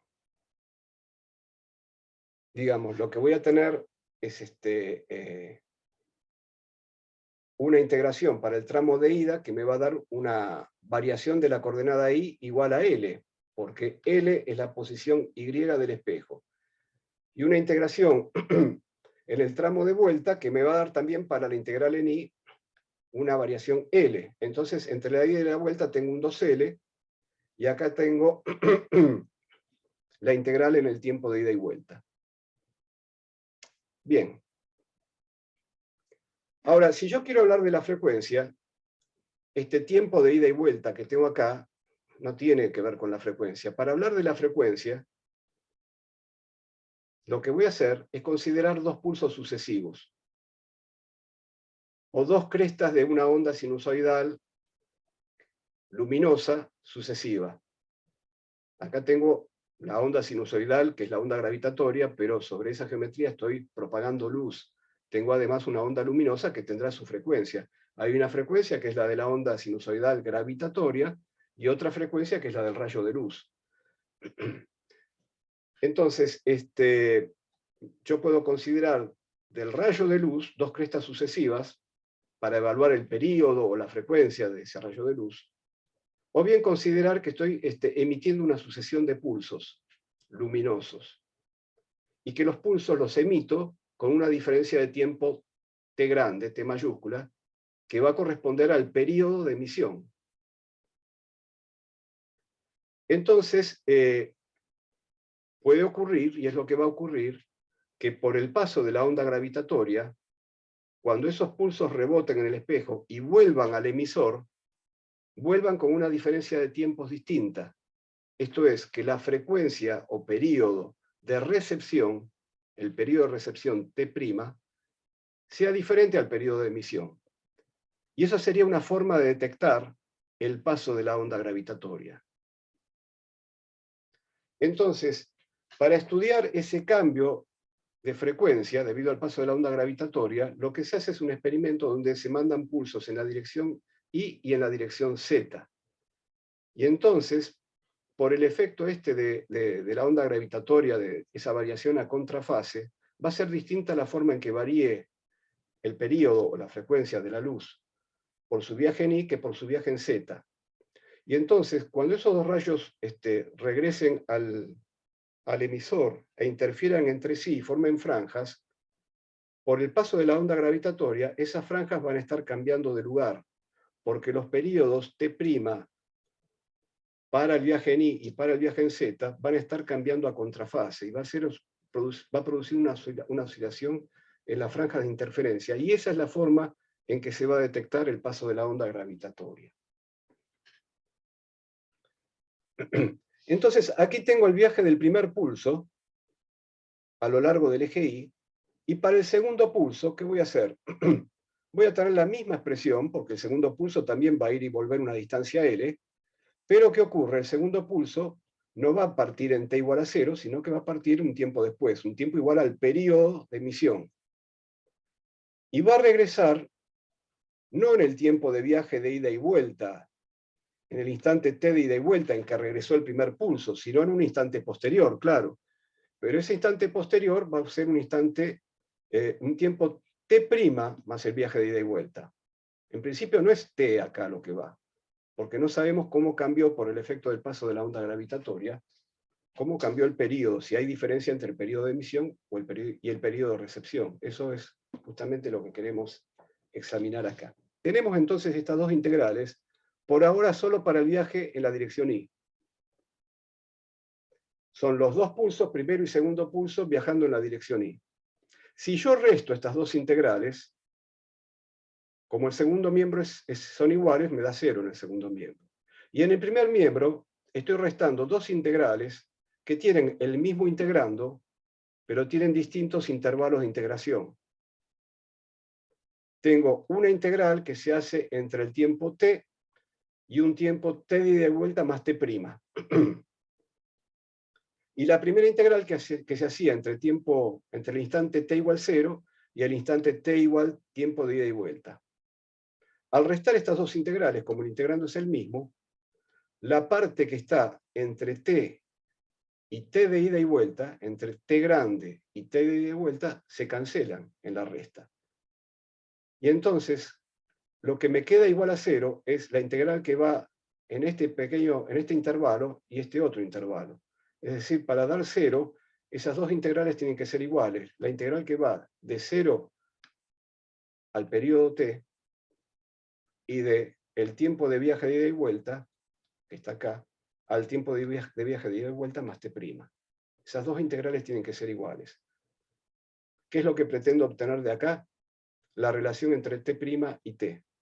La relación entre el periodo de emisión y el periodo de recepción. Para obtenerlo voy a decir lo siguiente. Esto que está acá abajo está cambiando con el periodo de la onda gravitatoria. Si ese periodo de la onda gravitatoria es mucho mayor que el periodo de la luz, que es este periodo que está acá, puedo considerar que en el intervalo 0t, es decir, en un intervalo que mide lo que mide el periodo de la onda luminosa, puedo pensar que este integrando lo puedo aproximar como constante, porque el periodo de la onda gravitatoria lo voy a pensar mucho mayor que el periodo de la onda luminosa. Y entonces, si este integrando lo puedo considerar como constante, lo saco fuera de la integral, junto con c, y la integral me queda simplemente diferencial t integrado entre 0 y t. Me queda el periodo. Entonces me queda esto. Del otro lado hago lo mismo. La diferencia entre estos dos tiempos, entre estos extremos del intervalo de integración, la diferencia es t'. Si este t', que va a ser el periodo de recepción de la señal luminosa, es mucho menor que el periodo de la onda gravitatoria, bueno, digo lo mismo. Y aquí entonces ya tengo la relación entre los periodos de emisión de la onda luminosa y de recepción de la onda luminosa. Esos dos periodos, o las dos frecuencias, que son la inversa del periodo, si escribo t' como 1 sobre nu' y t como 1 sobre nu, entonces paso el nu' para allá, me queda nu' sobre nu, esto lo paso al segundo miembro y queda así. Claro, cuando saco esto como constante fuera de la integral, ¿en qué instante evalúo el integrando? Y lo evalúo en t igual 0 acá, y lo evalúo en t igual t de ida y vuelta acá. Entonces, la relación que me queda para nu' sobre nu es una relación entre estas dos raíces, en el primer caso, donde t es igual a 0, y en el segundo caso, donde t es igual a t de ida y vuelta. Además, como h es muy chiquito frente a 1, cada raíz la puedo reemplazar por 1 menos 1/2, y esta, como es una raíz a la menos 1, me queda entonces 1 más 1/2 arriba de la perturbación. En definitiva, lo que queda haciendo esas aproximaciones es esto que está acá, donde t vale 0 en el primer término y t vale t de ida y vuelta en el segundo término. A t de ida y vuelta es el tiempo de viaje de un rayo de luz que recorre una distancia 2L, entonces lo reemplazo directamente como buena aproximación por 2L sobre C.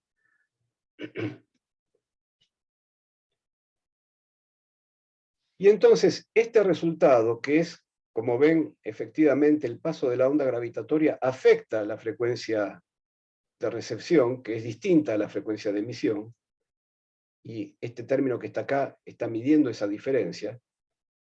En el detector, para hacer esa detección, lo que tengo que ver es el movimiento de las franjas. Y entonces para eso necesito considerar también qué pasa en la dirección Z. Y en la dirección Z pasa lo mismo, nada más que el H que va para la dirección Z es el menos H que usé para la dirección Y. Por eso de que la traza tiene que ser 0. Entonces, hecho este mismo cálculo para lo que le pasa al rayo que viaja en Z, voy a tener entonces un nu' sobre nu para la dirección Y, un nu' sobre nu para la dirección Z. Y bueno, como en la dirección Z pasa lo mismo, pero con un signo cambiado, finalmente las cosas se suman dos efectos y este 1/2 se convierte en un 1. Y quedan las cosas de esta manera. Ese signo cambiado se cancela con este menos que está acá, y por eso entonces se suman dos veces lo mismo, y esto es el resultado. De esto depende el corrimiento de franjas. Entonces, bueno, nosotros estamos trabajando con una onda gravitatoria monocromática, que por lo tanto tiene esta pinta, es la parte real de la exponencial que habíamos usado. Donde este K que está acá, este número de onda, es 2π sobre la longitud de la onda gravitatoria.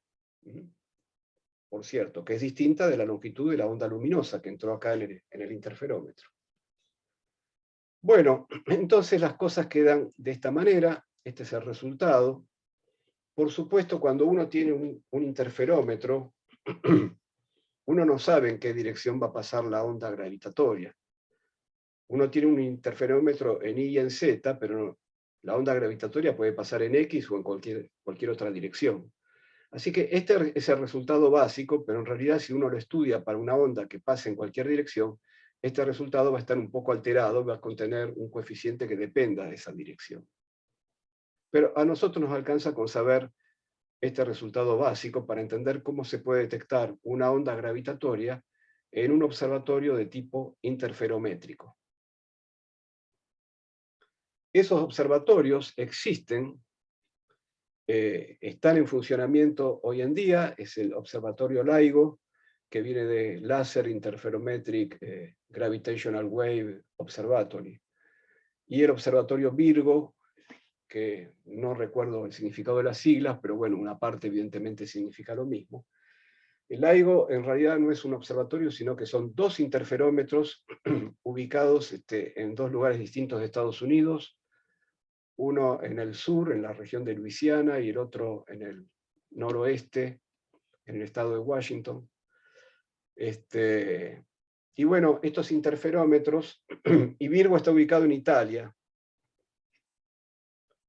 y LIGO en particular ha alcanzado, después de muchos años, una sensibilidad tal que permite detectar una onda gravitatoria con una amplitud de este orden, lo que se llama el strain.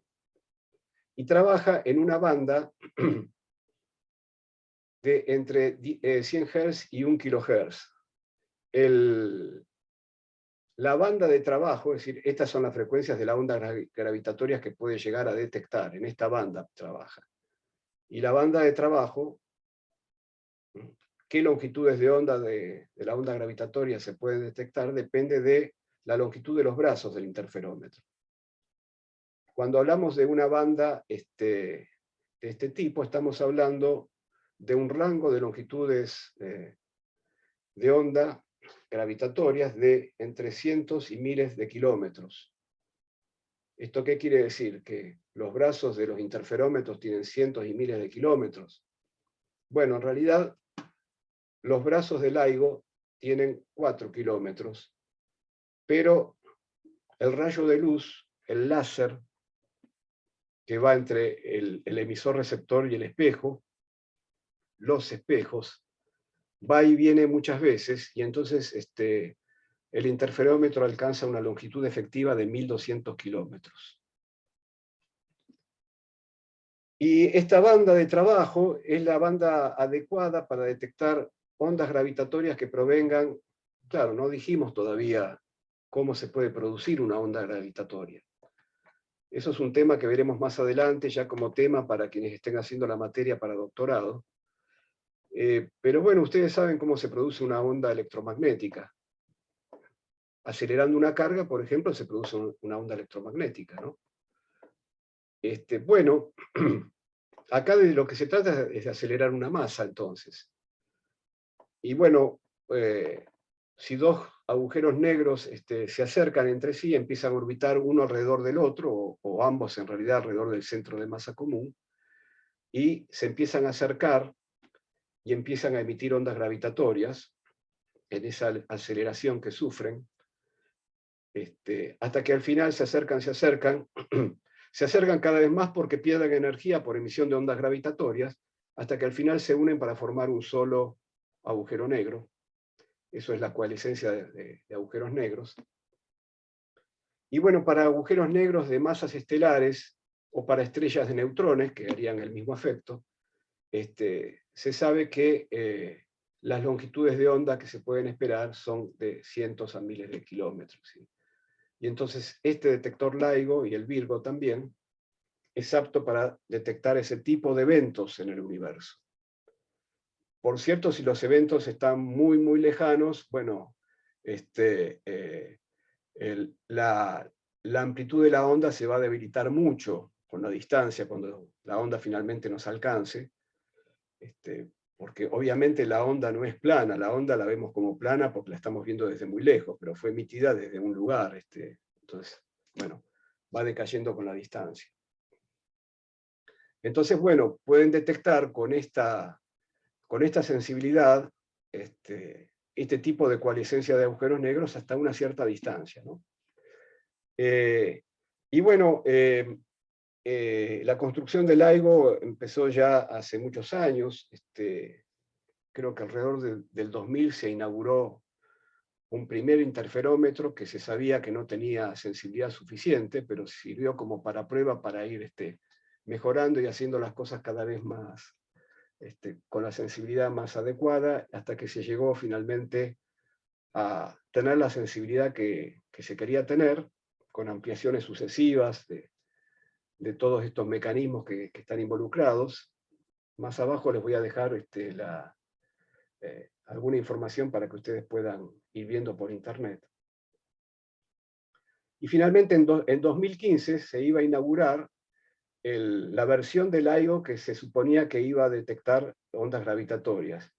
Y tanto fue así que incluso antes de la inauguración oficial ya detectó el primer evento, en 2015, que es el evento que recibe este nombre. Este nombre proviene de que la GW significa, bueno, onda gravitatoria, gravitational wave, así que todos estos eventos empiezan con GW, y los números que siguen corresponden a la fecha, es 2015, septiembre, 14 de septiembre. Y bueno, como por otro lado se estudia numéricamente porque las ecuaciones, la ecuación linealizada la sabemos resolver, la resolvemos analíticamente, pero lo que ocurre cuando finalmente los dos agujeros negros se acercan hasta que finalmente se funden en uno solo, eso ya está muy lejos de la aproximación lineal y se estudia numéricamente, y entonces se sabe qué patrón de onda corresponde a esa etapa final de la coalescencia. Y entonces, comparando con patrones de ondas conocidos, se puede saber de qué masa eran los agujeros negros que se unieron, incluso si tenían momento angular o no tenían momento angular de spin, es decir, intrínseco. Y en este primer evento lo que se obtuvo era que los dos agujeros negros eran de masas aproximadas a 29 y 36 masas solares, y que el fenómeno ocurrió, el evento ocurrió hace 10 a la 9 años, y que en ese evento el agujero negro que se formó, en lugar de tener 29 más 36 masas solares, tenía 3 masas menos, 3 masas solares menos. Quiere decir que la energía que se radió en ondas gravitatorias era la energía que correspondía a esas 3 masas solares que desaparecieron, o se convirtieron en energía radiada. Bueno, otro evento muy importante fue el del 17 de agosto de 2017, porque es la primera detección de coalescencia de dos estrellas de neutrones, que en ese caso lo que se espera es que haya también una emisión de ondas electromagnéticas, y eso efectivamente ocurrió, se detectó, lo cual confirmó que se trataba de dos estrellas de neutrones, y además permitió además observar con precisión, o con mucha mejor precisión, la localización del evento, de qué dirección venía la onda gravitatoria, porque en realidad, para saber de qué dirección viene una onda gravitatoria, uno tiene que, bueno, cuantos más detectores interferométricos tenga, mejor, porque eso va a permitir hacer una triangulación. Y bueno, pero si además hay una emisión de onda electromagnética, eso lo detectamos con otro tipo de detectores que son más precisos para esa detección. Y efectivamente se observó un gamma ray burst, una explosión de rayos gamas, que llegó a la Tierra 1,7 segundos después de la llegada de la onda gravitatoria. Y estos eventos resultan ser mucho más frecuentes de lo que se hubiera creído inicialmente, porque cuando estos detectores interferométricos están en actividad, porque tienen paradas para hacer reparaciones o mejoras, cuando están en actividad detectan más o menos un evento por semana. Está programada la construcción de un observatorio en el espacio, con, digamos, los espejos y los detectores emisores de los láser estarían en naves espaciales separadas por millones de kilómetros.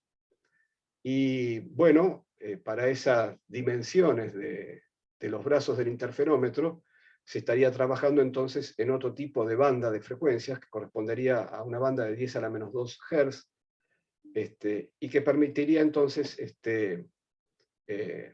detectar otro tipo de fenómenos, por ejemplo, coalescencia de mega agujeros negros, que son los mega agujeros negros que existen en los centros de las galaxias, que tienen 10 a la 6, 10 a la 9 masas solares, o también sistemas estelares binarios en nuestra galaxia, ondas gravitatorias primordiales que vendrían desde el origen del universo. Bueno, muy bien. Bueno, todo esto, como les digo, lo pueden ir a ver, y les recomiendo que lo hagan, al sitio oficial del LIGO. En el año 2017, la primera detección de onda gravitatoria dio lugar a un premio Nobel de Física, compartido por 3 físicos que estaban, digamos, a la cabeza del experimento LIGO. Y la entrega, no la entrega del premio Nobel, pero el anuncio del evento, el anuncio de 2015, lo pueden encontrar en este sitio de YouTube, y en particular ahí van a ver a 2 de las cabezas de LIGO que recibieron el premio Nobel junto con un tercero, y van a ver también como vocera del experimento a una colega cordobesa nuestra, Gabriela González, que desde hace muchos años se radicó en Estados Unidos, y que en ese momento, y durante mucho tiempo lo fue, era la vocera oficial del experimento LIGO. Así que ella, como vocera, la van a ver vestida de blanco en este video, anuncia en qué consistió la detección, y bueno, es una alegría para todos nosotros, ¿no? Bueno, muy bien, con esto terminamos la clase.